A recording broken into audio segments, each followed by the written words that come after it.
Whales and hunting. Abundantly laden with the riches of the ocean, why whales were hunted.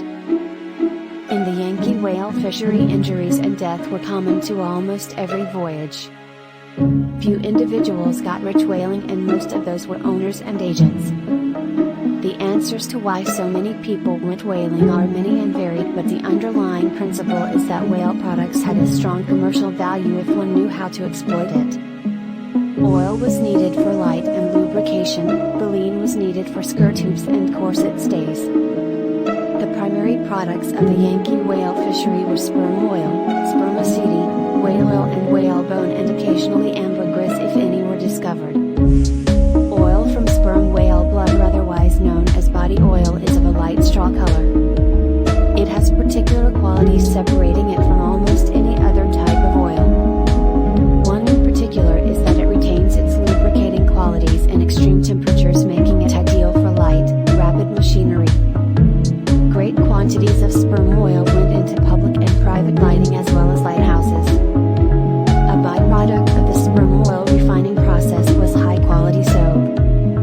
About half of the crude sperm oil obtained by American vessels at the height of the fishery was exported to other countries.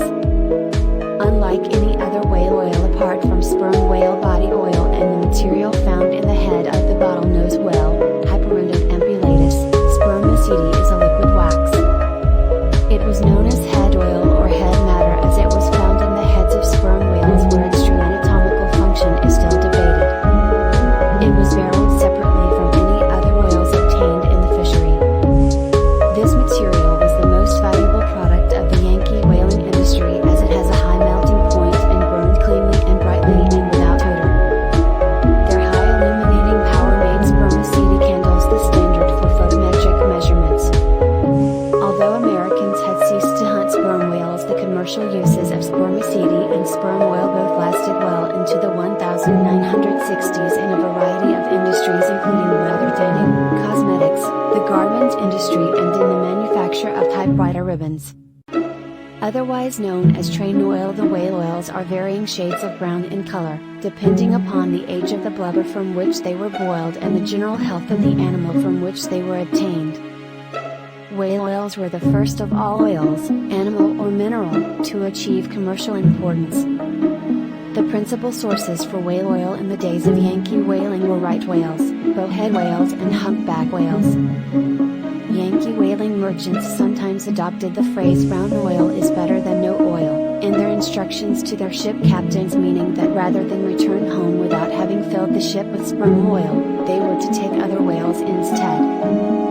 Whale oil has an ancient history, having been used in medieval Europe as an illuminant and a lubricant as well as food. It saw new uses during the 19th century Industrial Revolution, both in Europe and America, in the tempering of steel, screw cutting, and cordage manufacture.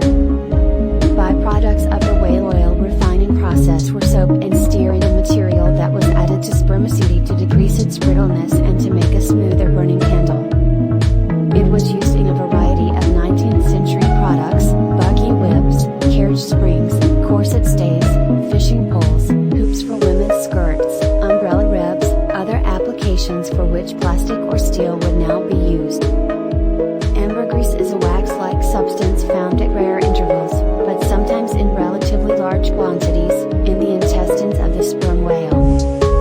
It is now generally conceded that ambergris is generated in either sex of the sperm whale, but far more frequently in the male, and is the result of a diseased state of the animal, caused possibly by biliary irritation, as the individuals from which it is secured are almost invariably of a sickly appearance and sometimes greatly emaciated.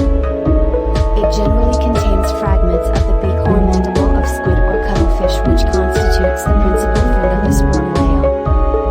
When the New Bedford whaler, Benjamin Tucker, returned to home port in 1851, she carried 73,707 gallons of whale oil, 5,348 gallons of sperm oil, 30,012 pounds of whalebone, baleen. When the ship Milton returned to port in 1836, the captain received a lay of 1/17 or $5,882, the first mate 1/22 or $4,545, the boat's steerer, harpooner, 175 or $1,333, and the blacksmith 1/140th or $714.